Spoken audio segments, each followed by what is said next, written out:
সঞ্জীবা গার্ডেনের septic tank থেকে মিলল মরদেহের খণ্ডিত অংশ। এমপি আনারের বলে ধারণা, টয়লেটের কমোডে ফেলে দিয়েছিল হত্যাকারীরা। যেনাকে খুন করা হয়েছে ছোট ছোট পিস করে, মানে প্যানের মধ্যে দিয়ে মানে ফ্ল্যাশ করে দিয়েছে, মানে সেই মাংসটা ফ্লাশ থেকে পাইপের মধ্যে দিয়ে মানে ম্যানুয়ালে সেফটি ট্যাঙ্কে গিয়ে জমা হয়। ঘূর্ণিঝড় রিমালের তাণ্ডবে বিধ্বস্ত হাজারো ঘরবাড়ি, এখনো বিদ্যুৎ বিচ্ছিন্ন বহু এলাকা। সহায় সম্বল হারানো উপকূলবাসীর ঘুরে দাঁড়ানোর চেষ্টা।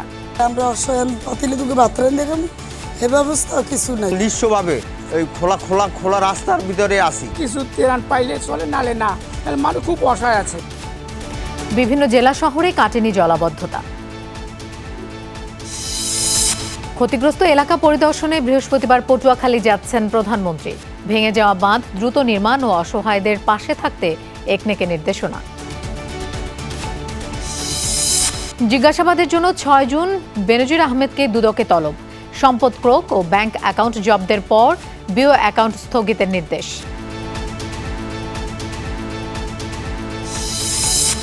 সাবেক আইজিপি কিংবা সেনাপ্রধান দুর্নীতি করলে কারো রেহাই নেই, হুঁশিয়ারি ওবায়দুল কাদেরের। বেনজির আজিজ কাদের সৃষ্টি, প্রশ্ন মির্জা ফখরুলের। সেনাবাহিনীর প্রধান তিনিও যদি অপরাধী হন, তার বিরুদ্ধেও তদন্ত করতে দুদকের কোনো বাধা নেই। আজিজ কার সৃষ্টি? তাদের সৃষ্টি। আজকে বেনজির আহমেদ, আজকে এখন তার হাজার হাজার বেরোচ্ছে আপনার অপকর্ম। কেন্দ্রে কেন্দ্রে পৌঁছেছে তৃতীয় ধাপের উপজেলা নির্বাচনের সরঞ্জাম। ঘূর্ণিঝড় রিমাল তাণ্ডবে যোগাযোগ বিচ্ছিন্ন হওয়ায় আরও 3টি উপজেলায় ভোট স্থগিত। এবার ফিলিস্তিনকে স্বীকৃতি দিল স্পেন, আয়ারল্যান্ড ও নরওয়ে। এই সিদ্ধান্ত গাজায় যুদ্ধবিরতি প্রতিষ্ঠায় ভূমিকা রাখবে আশা ইউরোপের 3 দেশের।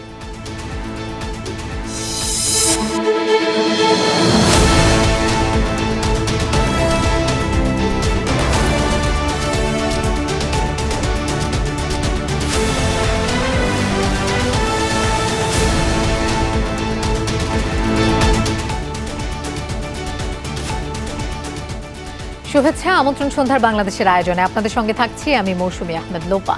এতক্ষণ শিরোনাম দেখছিলেন, এবার যাচ্ছি পুরো খবরে। কলকাতার নিউ টাউন থানার সঞ্জীবা গার্ডেনের সেপটিক ট্যাঙ্কে একটি মরদেহের খণ্ডিত অংশ পাওয়া গেছে। এটা বাংলাদেশের নিখোঁজ এমপি আনোয়ারুল আজিম আনারের বলে ধারণা কলকাতা সিআইডির। তারা জানায়, ফরেনসিক পরীক্ষার পর এ বিষয়ে পুরোপুরি নিশ্চিত হওয়া যাবে। বিকেলে পশ্চিমবঙ্গের সিআইডি পুলিশ এই তথ্য নিশ্চিত করেছে।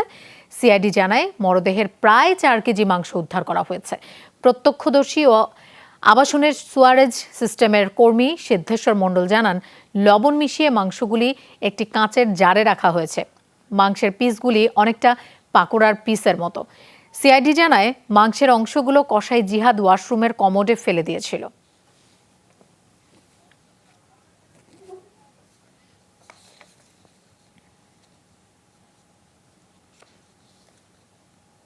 যেনাকে খুন করা হয়েছে ছোট ছোট পিস করে, মানে প্যানের মধ্যে দিয়ে মানে ফ্ল্যাশ করে দিয়েছে, ফ্ল্যাশ করে মানে সেই মাংসটা ফ্লাশ থেকে পাইপের মধ্যে দিয়ে মানে ম্যানুয়ালে সেফটি ট্যাঙ্কে গিয়ে জমা হয়। সেখান থেকে যিনি উঠিয়েছেন আমাদেরই বোনাই হয়, উনি উঠিয়েছে। পরিমাণ পাওয়া গেছে 3 থেকে 4 কিলো। দর্শক, আমরা এই বিষয়ে একটু বিস্তারিত জানবো। কলকাতা থেকে আমাদের সাথে যোগ দিচ্ছেন সহকর্মী সুকান্ত চট্টোপাধ্যায়। সুকান্ত, এই যে মরদেহের খণ্ডিত অংশ উদ্ধার করা হলো, আমরা একটু এই বিষয়ে বিস্তারিত জানতে চাই আপনার কাছ থেকে। দেখুন, সকাল 9টা থেকে কিন্তু বাগজোলা-খালে যেমন এবং যে হাতিশালা খালে একদিকে তল্লাশি হয়, তেমনি কিন্তু ফ্ল্যাটেও কিন্তু তল্লাশি শুরু হয়। অর্থাৎ জিয়াদের বক্তব্য অনুযায়ী যে সে তার দেহাংশর কিছু অংশ যে ওয়াশরুমের যে কমোড তাতে ফেলে ফ্ল্যাশ টেনে দেয়। তখন কিন্তু ডিবি প্রধান তিনি কিন্তু সিআইডি কে অনুরোধ করেন যে এই সঞ্জীবা আবাসনের BU56 যে আবাসন ফ্ল্যাট রয়েছে তার যে নির্দিষ্ট সেপটিক ট্যাঙ্ক এবং যে ওয়াশরুম থেকে যে পাইপ এসেছে সেফটি ট্যাঙ্ক পর্যন্ত সেটাকে একটু তদারকি করবার জন্য। তখনই তল্লাশি অভিযান শুরু হয়।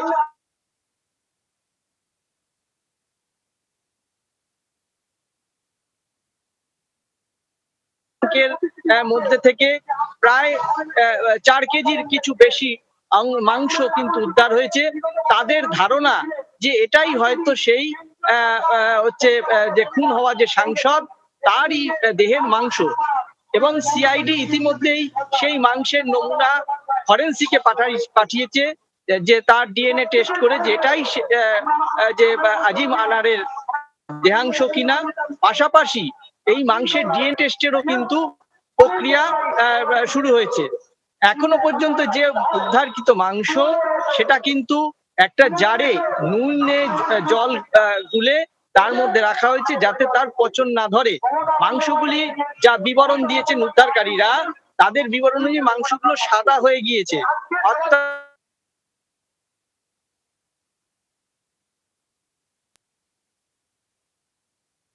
এরকম বিকৃত হয়েছে। স্বাভাবিকভাবেই এখন কিন্তু এই সাংসদ খুনের ঘটনায় এটা কিন্তু একটা নয়া মোড় নিল। এই তদন্ত কিন্তু আরো জোরদার শুরু হলো।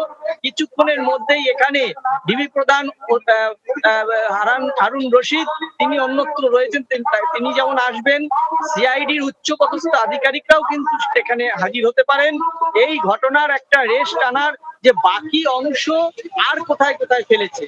অর্থাৎ খালে যেগুলো ফেলেছে সেগুলো কিন্তু এখনো পর্যন্ত উদ্ধার করা সম্ভব হয়নি। তার কারণ এই যে টানা 2 বর্ষণ গিয়েছে, সেই বর্ষণে জলের পরে কিন্তু সেগুলো ভেসে যেতে পারে এমনটাই ধারণা সিআইডির। একমাত্র পথ ছিল যে এই BU 56 যে আবাসনের 4 তলার যে ফ্ল্যাট, সেই ফ্ল্যাটের ওয়াশরুমে যে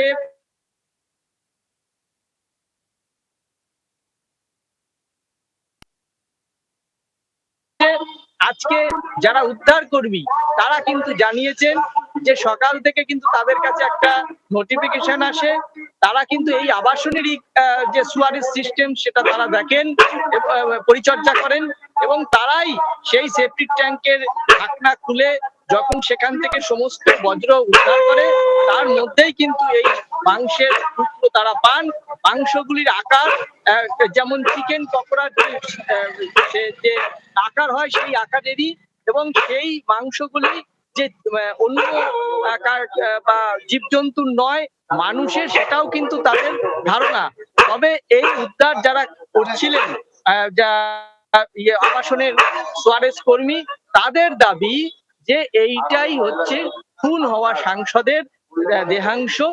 তার কারণ তারা এখানে কোনো চিকেন অর্থাৎ মুরগির মাংস বা অন্য কোনো মাংসের ব্যবহারের কোনো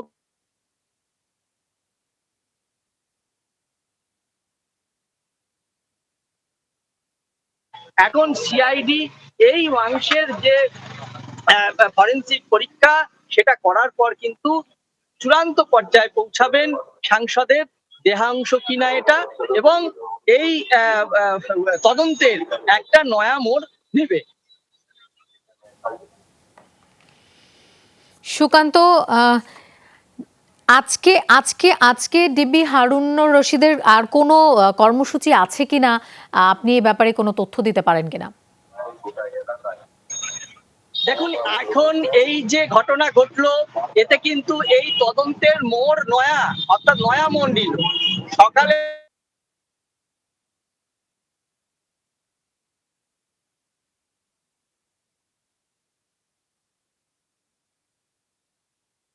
স্থিত যে দূতাবাস সেখান থেকে তিনি সোজা চলে যান কৃষ্ণমাটি যে খাল রয়েছে সেই খালে, অর্থাৎ বাগজোলা খালে, সেখানে পরিদর্শন করেন, সেখানেও খোঁজাখুঁজির পর্ব চলছিল। তারপরে চলে আসেন হাতিশালায়, যেখানে সকাল থেকে ডুবুরিরা কিন্তু খোঁজাখুঁজি করে, কিন্তু যেখানে জলের স্রোত এতটাই ছিল সেখানে কিছু পাওয়া যায়নি। তারপরেই কিন্তু সোজা ডিবি প্রধান চলে আসেন এই সঞ্জীবনী আবাসনের BU 56 যে 4র্থ তল সেখানে, এবং সেখানে কাজ তদারকি করেন। তখনই তার উপস্থিতিতেই কিন্তু এই দেহাংশ উদ্ধার হয়, এবং উদ্ধার কর্মীদের বয়ান অনুযায়ী আমরা জানতে পারি যে ওপর থেকে 4 তলা থেকে পাইপ তারা প্রথমে পরীক্ষা করতে থাকেন, তারপর সেই পাইপ যেখানে সেপটিক ট্যাঙ্ক এসে শেষ।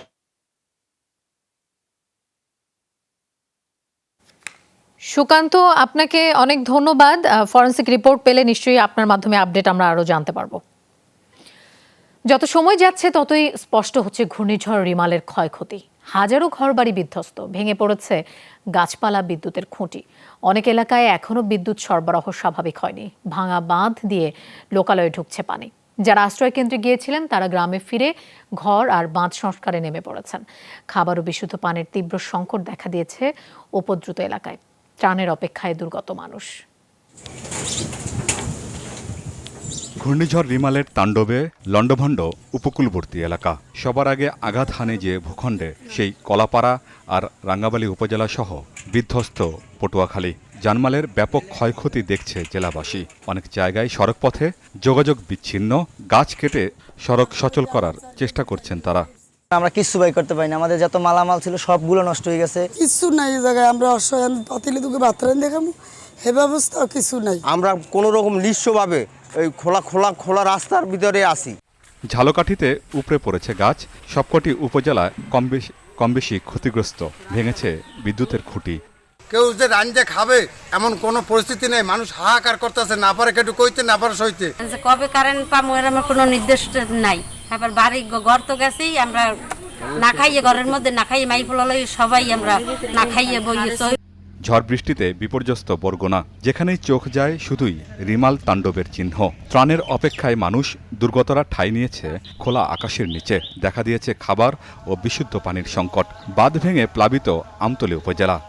এই যে ভেরিবারটা এবং যে নদীর যে ব্লকটা, এইটা যদি এই দুর্যোগ সহনশীল না হয় তাহলে আমাদের প্রতি বছর এইভাবে সাইক্লোনে ভোগ করতে হবে। কিছু ত্রাণ পাইলে চলে, নালে না, তাহলে মানুষ খুব অসহায় আছে। পানির চাপে ভোলার মনপুরায় ভেঙেছে বন্যা নিয়ন্ত্রণ বাঁধ। এতে প্লাবিত কয়েকটি গ্রাম। এছাড়া জেলার 7 উপজেলায় 7,500 ঘরবাড়ি কমবেশি ক্ষতিগ্রস্ত হয়েছে। সরকার যদি কোনো সাহায্য সহযোগিতা দিয়ে না করে তাহলে স্যার আমি এই খোলা আকাশের নিচে এই ফুলানি সামেলে আমি বসবাস করতে হইব।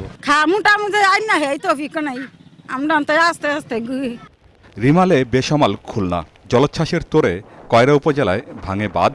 সেই ভাঙা অংশ দিয়ে পানি ঢুকছে লোকালয়ে। বাধ্য হয়ে স্থানীয়রা ক্ষতিগ্রস্ত বাঁধ মেরামত করছেন। তো গেছে, আমরা নিজেরা বাঁচার জন্য কাজ করতেছি। এখন আমরা বাঁচার জন্য একটা জীবন নির্বাহ করে আমরা এই কাজটা শুরু করেছি। প্রবল ঘূর্ণিঝড়ের আঘাতে ক্ষতবিক্ষত নোয়াখালীর দ্বীপ উপজেলা হাতিয়া। প্লাবিত নিঝুম দ্বীপসহ মেঘনা তীরবর্তী চরাঞ্চল। বিদ্যুৎ বিচ্ছিন্ন অনেক এলাকা। ব্যাহত হচ্ছে মোবাইল আর ইন্টারনেট যোগাযোগ। শত শত বাড়িঘর বেশি গেছে এবং মেন রোডটা ভেঙে বাজারের উপরে পানি উঠে গেছে। শত শত ব্যবসায়ীদের কয়েক কোটি টাকার ক্ষয়ক্ষতি হয়েছে। ঘূর্ণিঝড়ে সাতক্ষীরার শ্যামনগর ও আশাশুনি উপজেলা ক্ষতিগ্রস্ত হয়েছে। জেটিসহ বন কার্যালয় ও সংলগ্ন স্থাপনা জলোচ্ছ্বাসের তোড়ে বিলীন হয়ে গেছে। আহত বন্যপ্রাণী চলে এসেছে লোকালয়ে। সুন্দরবনের ভিতরে যে বন্যপ্রাণী, বিশেষ করে হরিণ সহ অন্যান্য প্রাণীরা, এরা কতক্ষণ মাথা জেগে থাকতে পারে? স্থাপনার ক্ষয়ক্ষতি ভালোই হয়েছে। আমাদের হলদিবনিয়া, কাচিকাটা, নিচের ক্যাম্পগুলো যেগুলো আছে, বিল্ডিংয়ে কিন্তু ফাটল দেখা দিয়েছে। এগুলো পুরনো বিল্ডিং এবং হলদিবনিয়া পুরো ডুবে গেছে, পুকুর ডুবে গেছে। আশ্রয়কেন্দ্র থেকে ফিরে মাথা গোজার ঠাঁই নিয়ে দুশ্চিন্তায় দুর্গত এলাকার মানুষ। ঘুরে দাঁড়ানোর লড়াই চলছে ভোলা আর পিরোজপুরে। আমিন বাবু, যমুনা নিউজ। এদিকে ঘূর্ণিঝড় রিমালের প্রভাবে ভারী বৃষ্টি আর জোয়ারের পানিতে জলাবদ্ধতায় ভোগান্তি পোহাতে হচ্ছে বিভিন্ন বিভাগীয় ও জেলা শহরের নিম্নাঞ্চলের বাসিন্দাদের। অনেক এলাকায় বাড়িঘরে পানি ঢুকেছে। নদ নদীর পানি বেড়ে কোথাও কোথাও প্লাবিত হয়েছে তীরবর্তী এলাকা। কখনো ভারী কিংবা মাঝারি বৃষ্টি, সাথে জোয়ারের পানি, দুয়ে মিলে দ্বিতীয় দিনের মতো তলিয়ে যায় চট্টগ্রাম নগরের বিভিন্ন এলাকা। কাতালগঞ্জ, চকবাজার, রাহাত্তারপুল, হালিশহর, আগ্রাবাদ সহ নিচু এলাকাগুলোতে হাঁটু পানি। জলাবদ্ধতায় ভোগান্তির শেষ নেই কর্মজীবী মানুষের। সবচেয়ে বেশি সমস্যায় পড়েন খেটে খাওয়া মানুষ। আমরা কাজে বেরোতে পারতেছি না, আমাদের প্রত্যেকটা ক্ষেত্রে আসলে সমস্যা। পানি উঠলে মনে হয় যে লোকজন আসে না পানির ডরে, এখন বারো কম হইতে আছে। এত ব্যবস্থা নিল, খাল খোলন, কোনো কিছুতে পানির বাধা মানে পানিকে বন্ধ করতে পারতেছে না। বৃষ্টি আর জোয়ারের পানিতে তলিয়েছে বরিশাল নগরীর বটতলা থেকে চৌমাথা সড়ক, বগুড়া রোড, কালুশা সড়ক সহ বিভিন্ন রাস্তা। পানিবন্দী অবস্থায় বহু পরিবার। দুর্ভোগের জন্য অপরিকল্পিত ড্রেনেজ ব্যবস্থা ও খাল খনন না করাকে দুষছেন স্থানীয়রা। এছাড়া সরকারি গোডাউনে পানি ঢুকে নষ্ট হয়েছে 1000 টন সার, যার আনুমানিক মূল্য 2.5 কোটি টাকা। সাবমার্সিবল দিয়ে উঠছি, কিন্তু আমরা গেটে বালুর বস্তা দিয়ে বাদ দেওয়ার পরও আমরা রাখতে পারি নাই, পানি ঢুকছে। বাসার ভিতরে পানি যাইতে আর একবারই ঘুমাইতে আনবা এই সকালে আইসে যাই দিয়ে পানি রাজ্যের কমে নেই। ভারী বৃষ্টিতে ছড়া খাল ও চেঙ্গি নদীর পানি উপচে খাগড়াছড়ির গঞ্জপাড়া, মিলনপুর, কমলছড়ি সহ শহরের নিম্নাঞ্চল প্লাবিত হয়েছে। 3 শতাধিক পরিবার পানিবন্দী। তলিয়েছে নদী তীরবর্তী এলাকার ফসলের ক্ষেত। এছাড়া দীঘিনালার মেরুং ইউনিয়নের অন্তত 10টি গ্রামে পানি ঢুকেছে। খুব ভারী বৃষ্টি এবং মানে পানির সমস্যায় মানুষ বাড়িঘর ছেড়ে আশ্রয়কেন্দ্রে চলে গেছে। সারাদিন বৃষ্টি, রাত্রেও বৃষ্টি ছিল। আমরা রাতে 3টা থেকে এখানে আশ্রয়কেন্দ্রে আশ্রয় আছি। রাঙামাটির বাঘাইছড়িতে পাহাড়ি ঢলে কাঁচালং নদীর পানি বেড়ে প্লাবিত হয়েছে মধ্যমপাড়া, মাস্টারপাড়া, বাড়িবিন্দু ঘাট সহ বিভিন্ন এলাকা। রাস্তা ডুবে যাওয়ায় লংদুর সাথে সড়ক যোগাযোগ বন্ধ হয়ে যায়। বৃষ্টি আর জোয়ারের পানিতে তলিয়েছে পটুয়াখালী ও পিরোজপুর শহরের নিম্নাঞ্চল। বাড়িঘরে পানি ঢুকে পড়ায় দুর্ভোগে বাসিন্দারা। যে পানি হয়েছে, মানুষ বাচ্চা কাচ্চা নিয়ে, অসুস্থ রোগী নিয়ে খুব মহাবিপদে আছে। গোপালগঞ্জের টুঙ্গিপাড়া ও কোটালীপাড়ার নিম্নাঞ্চলও প্লাবিত হয়েছে জোয়ারের পানিতে। ভেসে গেছে ঘেরের মাছ। ঘূর্ণিঝড় রিমালের প্রভাবে বৃষ্টি আর জোয়ারের পানিতে বাগেরহাট শহরের নিম্নাঞ্চলের বিভিন্ন এলাকাও প্লাবিত হয়েছে। জাহিদ হাসান, যমুনা নিউজ।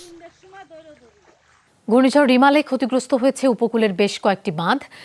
বর্ষা আসার আগেই এসব মেরামতের কাজ শেষ করার অনুশাসন দিয়েছেন প্রধানমন্ত্রী শেখ হাসিনা।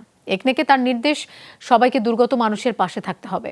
পরিকল্পনা সচিব জানান, গভীর রাত পর্যন্ত প্রধানমন্ত্রী নিজেই ঘূর্ণিঝড় পরিস্থিতি পর্যবেক্ষণ করেছেন।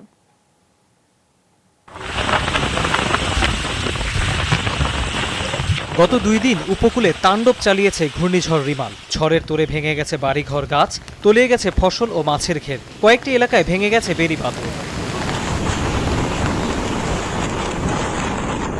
পানি উন্নয়ন বোর্ড জানিয়েছিল, শুধু খুলনা, সাতক্ষীরা ও বাগেরহাট জেলাতেই 51 কিলোমিটার বাঁধ জরাজীর্ণ ও ঝুঁকিপূর্ণ। নতুন বাজেট প্রস্তাবের আগে জাতীয় অর্থনৈতিক পরিষদের নির্বাহী কমিটির একনেকের শেষ সভা বসে মঙ্গলবার। তবে অর্থনীতির খুঁটিনাটি ছাপিয়ে বৈঠকে গুরুত্ব পায় ঘূর্ণিঝড় রিমাল ইস্যু। প্রধানমন্ত্রীর নির্দেশ, দুর্গত মানুষের পাশে থাকতে হবে সরকারি কর্মকর্তা কর্মচারীদের, তৎপর হতে হবে ত্রাণ ব্যবস্থাপনায়। উনি রাত 2টা পর্যন্ত মনিটর করেছেন দিন রাতে ঘূর্ণিঝড় রিমালের বিষয়ে, এবং সবগুলি জেলার সাথে উনি যোগাযোগ করেছেন, সবগুলি উপজেলার সাথে যোগাযোগ করেছেন, এবং উনি সর্বোচ্চ মাত্রায় তৎপর থাকার জন্য সরকারি কর্মকর্তা সহ সংশ্লিষ্টদের নির্দেশনা দিয়েছেন, নিজে মনিটর করেছেন। একনেক সভায় রোহিঙ্গাদের ভরণ পোষণ এবং হোস্ট কমিউনিটি অর্থাৎ কক্সবাজারের মানুষের জীবনমান উন্নয়নে 2টি আলাদা প্রকল্প অনুমোদন পায়। পার্থক্য হচ্ছে, মিয়ানমারের আশ্রয় প্রার্থীদের জন্য বিশ্বব্যাংক অনুদান দিচ্ছে, তবে রোহিঙ্গাদের কারণে কক্সবাজারের জনজীবনে যে নেতিবাচক প্রভাব পড়ছে তা মোকাবেলায় বাংলাদেশকে ঋণ দিচ্ছে সংস্থাটি। মাননীয় প্রধানমন্ত্রী নির্দেশনা দিয়েছেন, কোনো ঋণের টাকা নিয়ে আমরা রোহিঙ্গাদের মানে মিয়ানমারের বাস্তুচ্যুত নাগরিকদের আমরা কোনো ধরনের সাহায্য করতে পারবো না, কারণ এই ঋণের দায় আমাদেরকে শোধ করতে হবে। সুতরাং ওদের অন্য দেশের নাগরিকদের জন্য যদি দিতে হয়, যদি করতে হয়, সেটা ওয়ার্ল্ড ব্যাংক তাদের ফান্ডিং মেকানিজম চেঞ্জ করতে হবে, এবং সেই কারণেই তারা ফান্ডিং মেকানিজম চেঞ্জ করেছে এবং সেটা তারা অনুদান হিসেবে আসছে। একনেক সভায় 14,337 কোটি টাকা ব্যয়ে 11টি প্রকল্প অনুমোদন পায়। সরকার সহায়তা করে এটা পুরা করে দেওয়ার চেষ্টা করা হবে। তৌহিদ হোসেন, যমুনা নিউজ, ঢাকা। এবার দুদকের মুখোমুখি হতে হচ্ছে সাবেক আইজিপি বেনজির আহমেদকে। অবৈধ সম্পদ অর্জনের অভিযোগে তাকে জিজ্ঞাসাবাদের জন্য 6 জুন তলব করা হয়েছে। তার স্ত্রী ও সন্তানদের হাজির হতে হবে 9 জুন। এদিকে বেনজির আহমেদ তার স্ত্রী ও সন্তানদের নামে থাকা বেনিফিশিয়ারি ওনার্স অর্থাৎ বিও অ্যাকাউন্ট স্থগিত করার নির্দেশ দিয়েছে Bangladesh securities and Exchange commission, BSEC.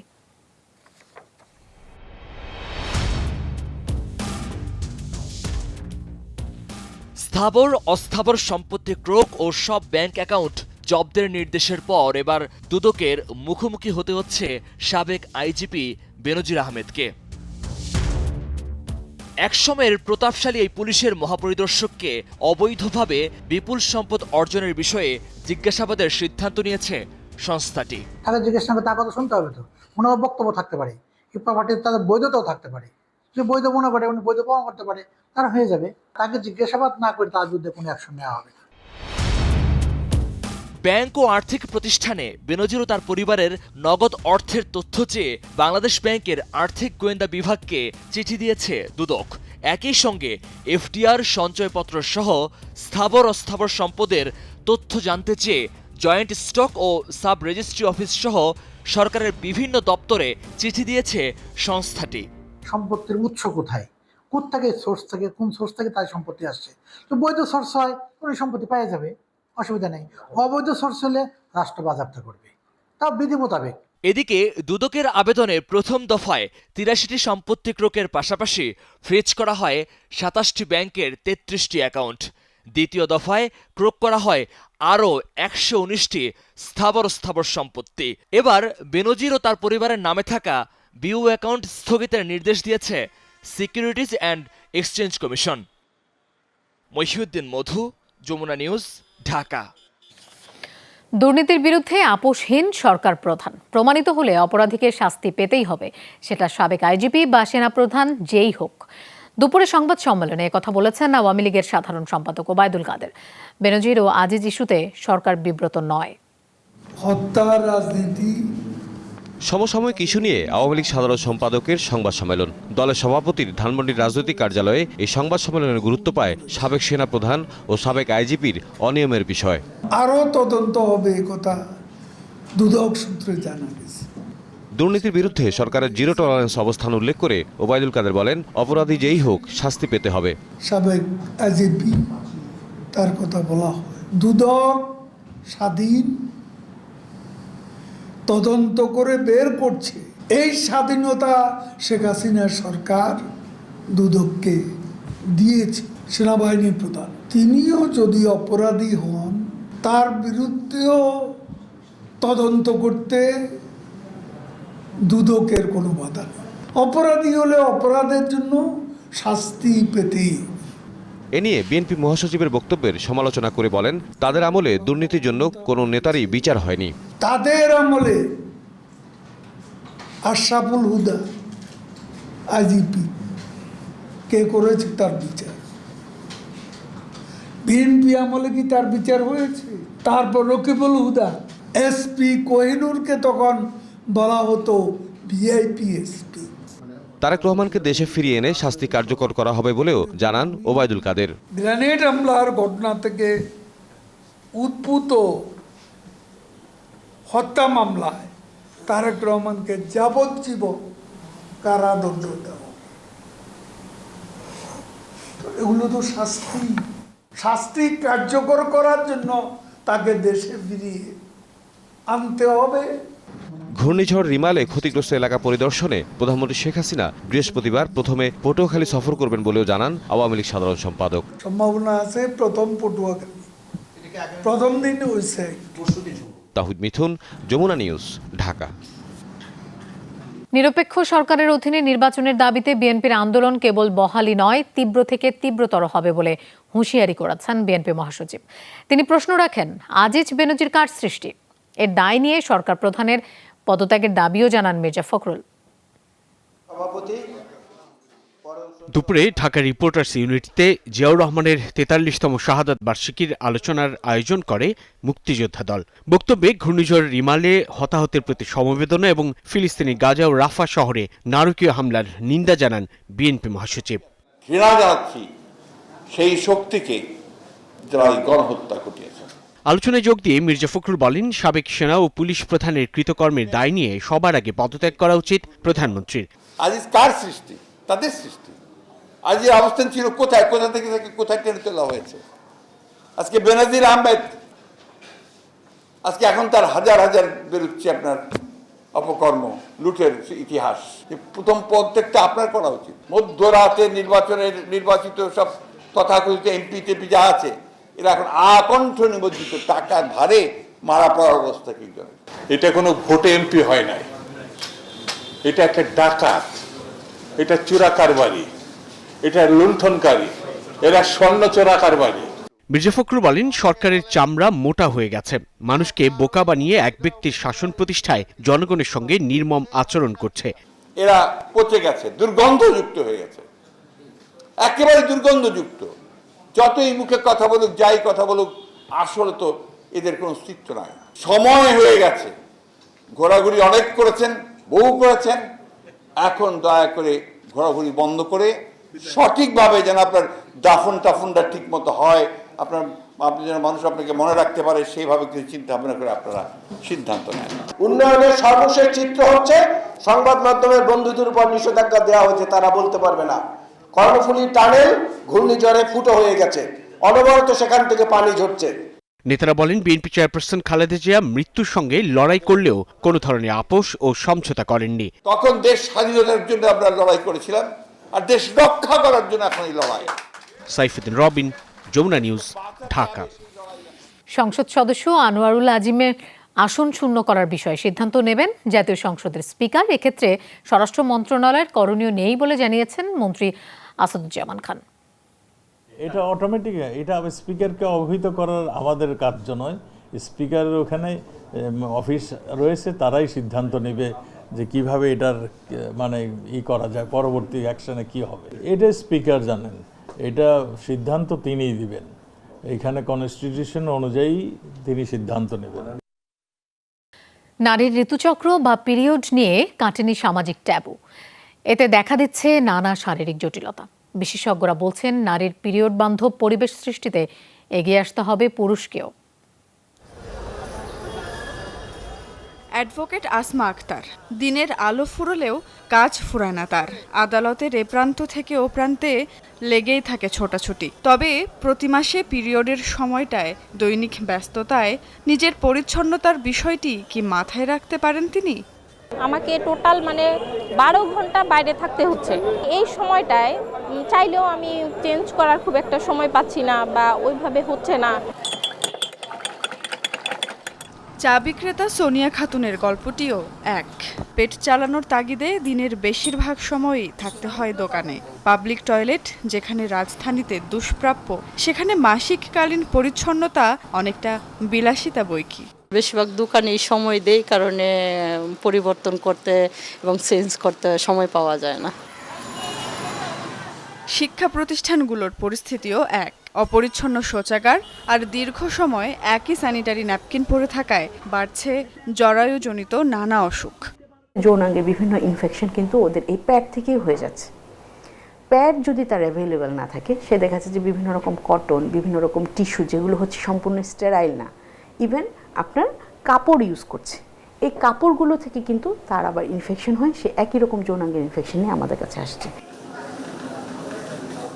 কর্মজীবী নারীদের দীর্ঘক্ষণ শোষণে সক্ষম এমন স্যানিটারি ন্যাপকিন ব্যবহারের পরামর্শ বিশেষজ্ঞদের। পাশাপাশি পিরিয়ড চলাকালীন সারা দিনের মতো পর্যাপ্ত প্যাড সাথে নিয়ে বের হতে হবে। নারীদের দাবি, পিরিয়ড বান্ধব পরিবেশ থাকলে নির্দ্বিধায় এগিয়ে যাবে নারীরা। সুমাইয়া ঐশী, যমুনা নিউজ, ঢাকা। আগামীকাল উপজেলা পরিষদ নির্বাচনের তৃতীয় ধাপের ভোট। এবার ভোট গ্রহণ হবে 87টি উপজেলায়। সকাল থেকে কেন্দ্রে কেন্দ্রে পৌঁছে দেয়া হয়েছে নির্বাচনী সরঞ্জাম। কঠোর নিরাপত্তায় কেন্দ্রে সরঞ্জাম পৌঁছে দিচ্ছে আইনশৃঙ্খলা বাহিনী।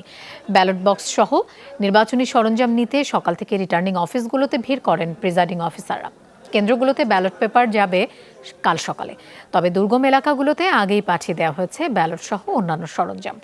নির্বাচনে প্রতিদ্বন্দ্বিতা হবে চেয়ারম্যান, ভাইস চেয়ারম্যান ও মহিলা ভাইস চেয়ারম্যান পদে। 112টি উপজেলায় নির্বাচন অনুষ্ঠিত হওয়ার কথা থাকলেও ঘূর্ণিঝড় রিমালের প্রভাব সহ নানা জটিলতায় কিছু উপজেলার ভোট স্থগিত করেছে নির্বাচন কমিশন। ভোট হবে 87টি উপজেলায়। নির্বাচন অবাধ ও সুষ্ঠু করতে সব প্রস্তুতি নিয়েছেন সংশ্লিষ্টরা। ফিলিস্তিনকে স্বাধীন রাষ্ট্র হিসেবে স্বীকৃতি দিয়েছে স্পেন, আয়ারল্যান্ড ও নরওয়ে। মঙ্গলবার এই আনুষ্ঠানিক স্বীকৃতি দেয় ইউরোপের 3 দেশ। এই সিদ্ধান্ত গাজায় যুদ্ধবিরতি প্রতিষ্ঠার প্রচেষ্টাকে গতিশীল করার ক্ষেত্রে গুরুত্বপূর্ণ ভূমিকা রাখবে বলে আশা মাদ্রিদ, ডাবলিন ও অসলোর।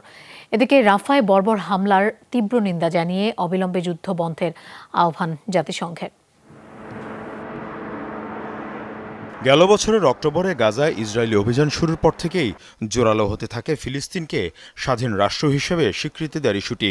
বিভিন্ন দেশ এই ইস্যুতে ইতিবাচক মনোভাব দেখালে কড়া প্রতিক্রিয়া জানায় তেল আবিব।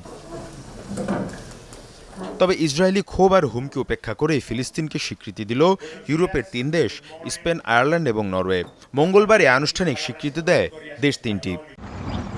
বিবৃতিতে স্পেন সরকারের পক্ষ থেকে জানানো হয়, এই ইস্যুতে বৈঠক অনুষ্ঠিত হয় মন্ত্রিসভায়। সেখানে ফিলিস্তিনকে রাষ্ট্র হিসেবে আনুষ্ঠানিকভাবে স্বীকৃতির বিষয়টি অনুমোদন দেওয়া হয়।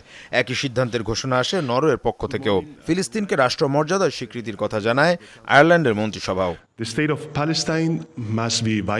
রাষ্ট্র ফিলিস্তিনে অবশ্যই গাজা এবং পশ্চিম তীর থাকতে হবে। এর পাশাপাশি দুটি অঞ্চলকে সংযুক্ত করবে এমন করিডোর থাকতে হবে। পূর্ব জেরুজালেমে হবে এর রাজধানী। যুদ্ধ বন্ধের জন্য এটা আমাদের জন্য নতুন আশা। এর ফলে গাজায় বন্ধ হবে আগ্রাসন, অধিকার ফিরে পাবে সেখানকার সাধারণ মানুষ। ফিলিস্তিনকে রাষ্ট্র হিসেবে স্বীকৃতি দেয়া ইউরোপের দেশগুলোর মধ্যে বৃহত্তম এবং রাজনৈতিকভাবে সবচেয়ে প্রভাবশালী দেশ স্পেন ও আয়ারল্যান্ড। 27 জাতির ইউএ সদস্য সুইডেন, সাইপ্রাস, হাঙ্গেরি, চেক প্রজাতন্ত্র, পোল্যান্ড, স্লোভাকিয়া, রোমানিয়া এবং বুলগেরিয়া এরই মধ্যে ফিলিস্তিনকে স্বীকৃতি দিয়েছে। এর আগে জাতিসংঘে ফিলিস্তিনকে রাষ্ট্র হিসেবে স্বীকৃতি দেওয়ার প্রস্তাবে ভোট দেয় 143টি দেশ। মীর মুশফিকা হাসান, যমুনা নিউজ। দর্শক, এই ছিল আজকে সন্ধ্যার বাংলাদেশের আয়োজনে। আর এতক্ষণ সাথে থাকার জন্য ধন্যবাদ সবাইকে।